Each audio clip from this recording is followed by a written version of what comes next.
Assalamualaikum warahmatullahi wabarakatuh. Jemaah insyaallah dimuliakan oleh Allah dimanapun Anda berada, sahabat TKN, sahabat MDNH, dan sahabat-sahabat yang di majelis, dan sahabat yang malam hari ini insyaallah ikut live bersama.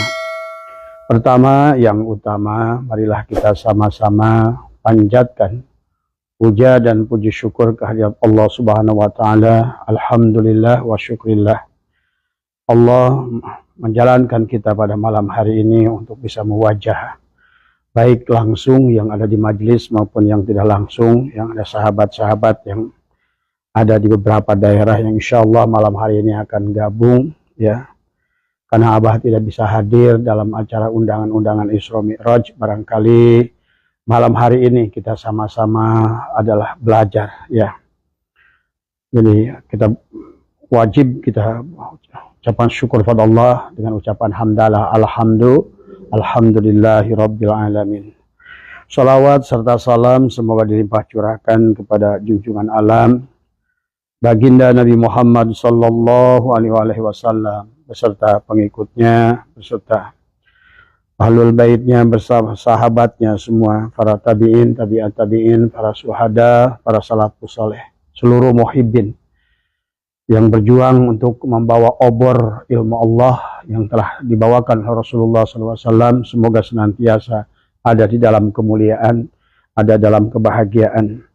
Dan juga marilah kita sampaikan salam yang setingginya kepada Guru Agung Pengarsa Abah, Syekh Ahmad Shahibul Wafatajul Arifin Qaddasallahu sirrah, yang bersemayam di patapan Suryalaya Kajembaran Rahmaniyah.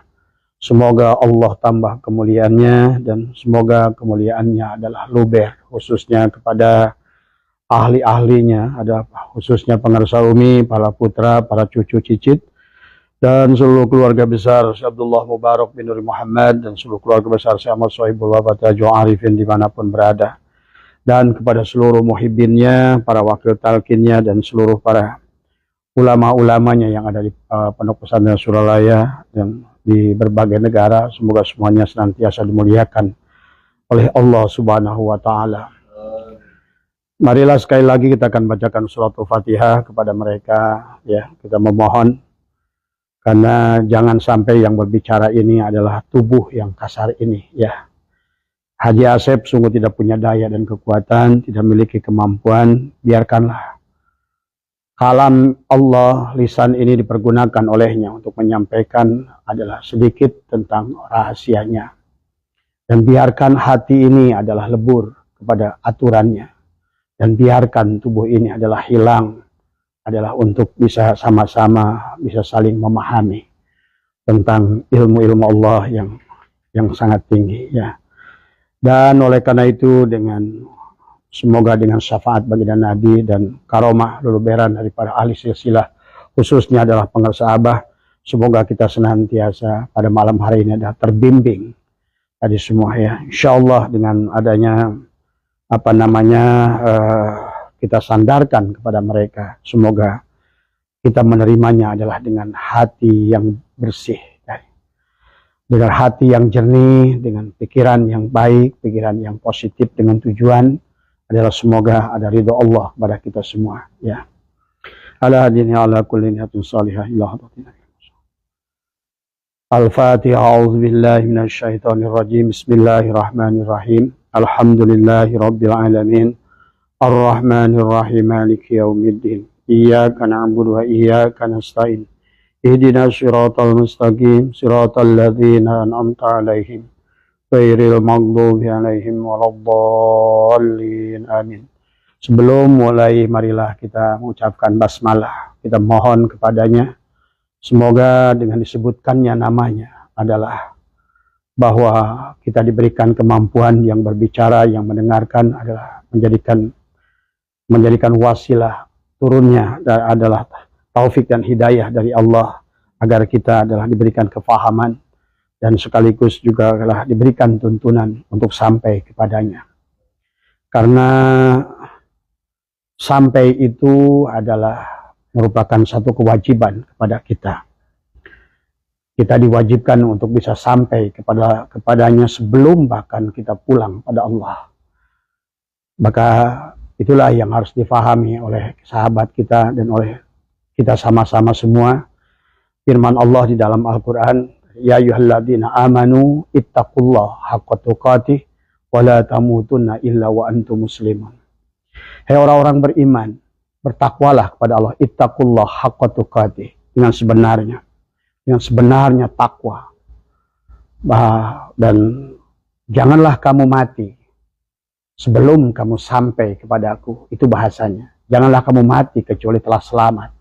Bukan janganlah kamu mati kecuali menjadi orang Islam. Bukan. Tetapi janganlah kamu mati sebelum kau telah sampai. Karena mati itu batas akhir. Allah berikan waktu kepada kita untuk kembali kepadanya. Ada orang yang masih hidup di alam dunia ini tapi sudah kembali pada Allah. Banyak manusia yang sudah keluar dari dunia ini tapi pintu akhirat belum terbuka. Maka dia adalah keluar dari sini adalah sebagai banyak yang tidak bergelar almarhum tapi adalah al-mal'un. Almarhum adalah gerak orang-orang adalah yang diberikan rahmat oleh Allah Subhanahu wa taala.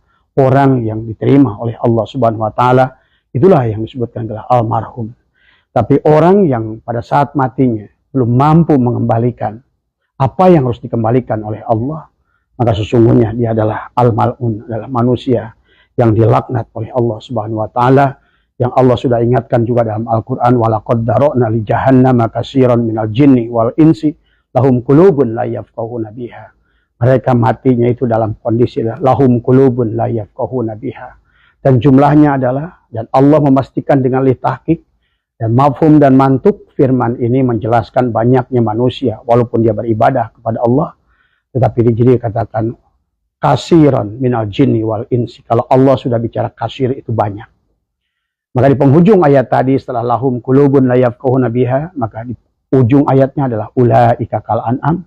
Berarti mereka lah al-mal'un, itu adalah kata Allah ulaika kal an'am. Mereka mati sebagai binatang. Tadi bahkan lebih sesat lagi adalah balhum adol, mereka lebih sesat lagi daripada binatang. Maka pada malam hari ini sahabat, betapa pentingnya kita memahami Isra wal Mi'raj ini dari semua. Karena baginda Rasulullah SAW, inilah sunnah beliau yang sangat besar yang harus kita ikuti.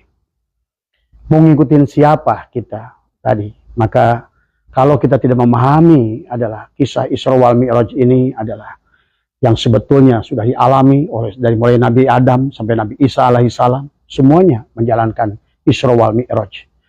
Jadi semuanya juga melaksanakan Isra wal Mi'raj, semuanya memiliki guru pembimbing dan semuanya adalah memiliki kendaraan untuk dia sampai kepada Allah, dan kendaraannya adalah sama, al-buraq. Itulah merupakan kalimat la ilaha illallah tadi.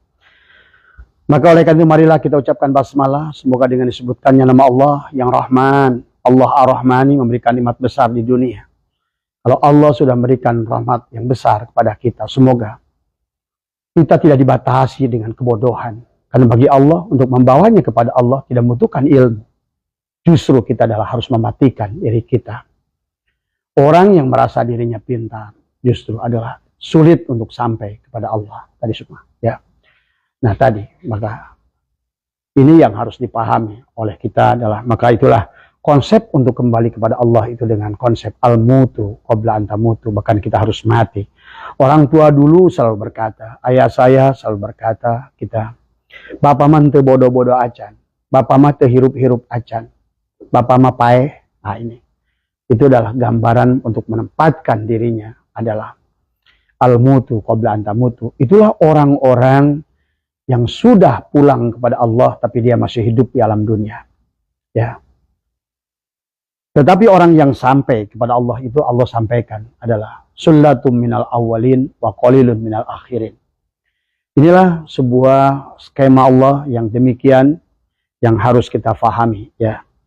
Maka kisah Isra wal Mi'raj ini sahabat adalah merupakan sebuah pegelaran, merupakan sebuah pertunjukan atau merupakan sebuah orkestra ataukah sebuah drama yang dirancang oleh Allah, di mana di sana ada pelakunya adalah pertama adalah Muhammad, adalah kemudian yang kedua adalah Jibril sebagai guru pembimbing, Dan ketiga adalah adanya kendaraan adalah al-buraq.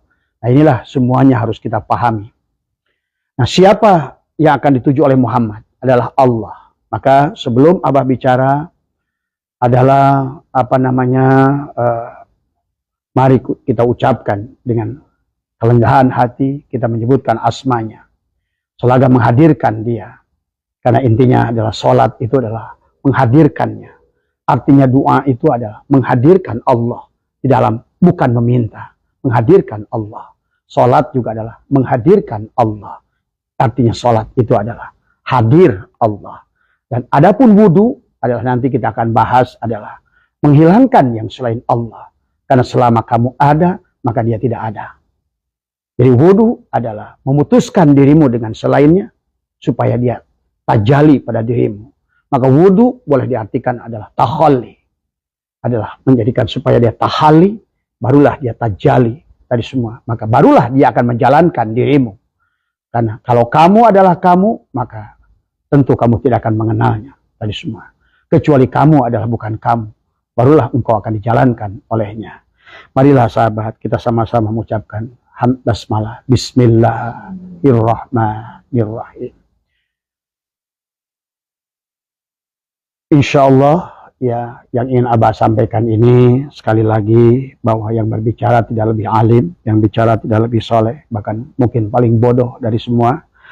Tetapi pada malam hari ini barangkali kita akan membuka ya, karena sudah biasa setiap bulan Rajab Abah selalu diminta oleh teman-teman dari berbagai negara untuk menyampaikan risalah ini, mengulang lagi dan mengulang lagi.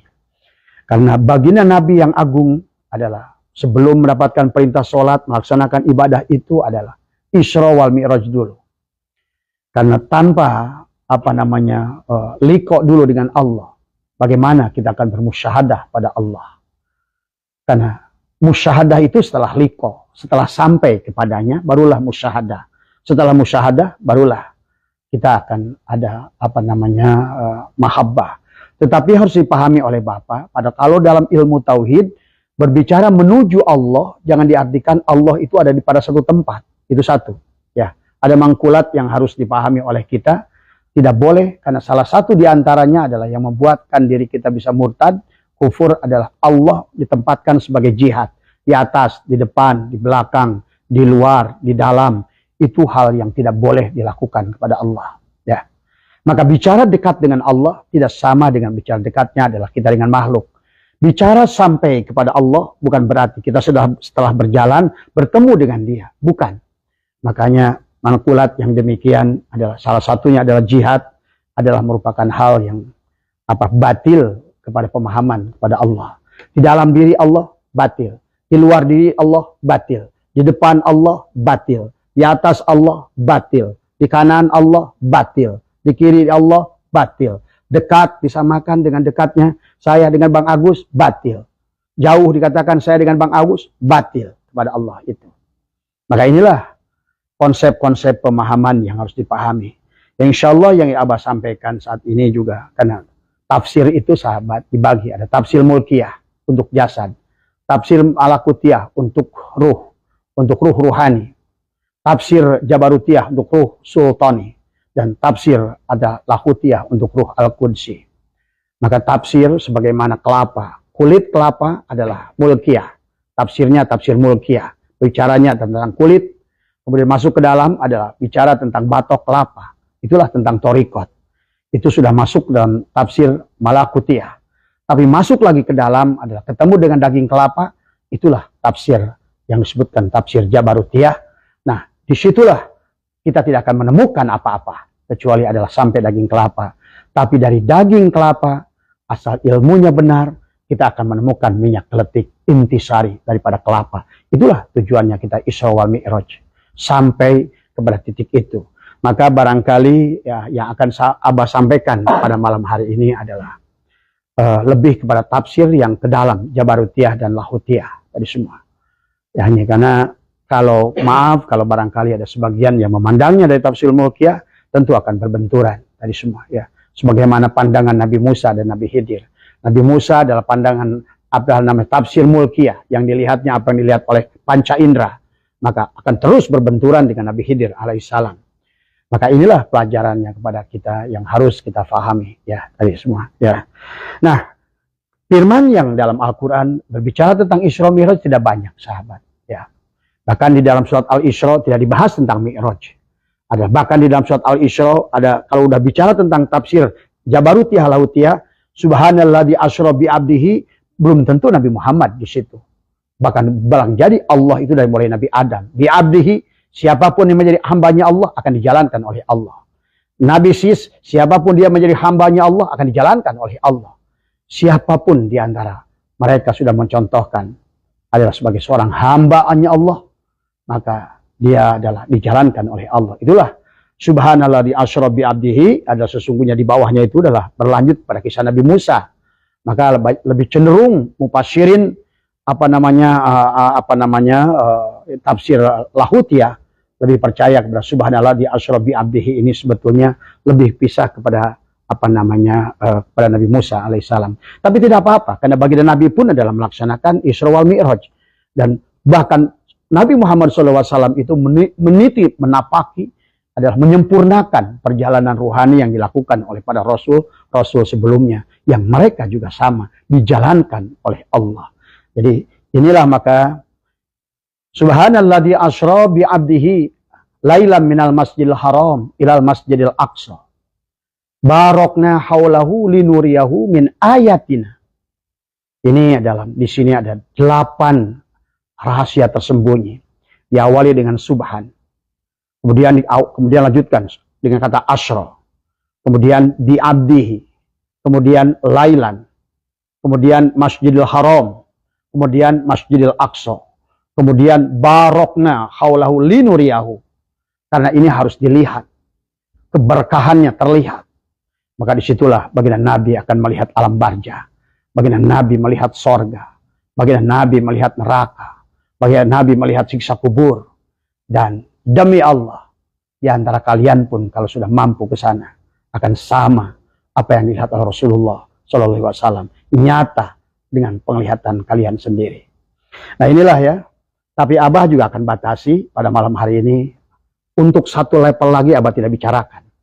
Tapi insya Allah sampai kepada level Jabarutiyah Abah akan bahas tadi semua. Karena di situ adalah perjalanan diri kalian masing-masing. Tadi semua ya. Kalau Allah berfirman adalah, maka dalam Al-Quran itu adalah sebagai hudan. Allah berfirman syahrul Ramadan alladzi unzila fihil Quran wa bayyinatin minal huda wal furqan. Al-Quran itu adalah selain adalah penjelas, yang kedua adalah Al-Quran itu adalah hudan sebagai petunjuk.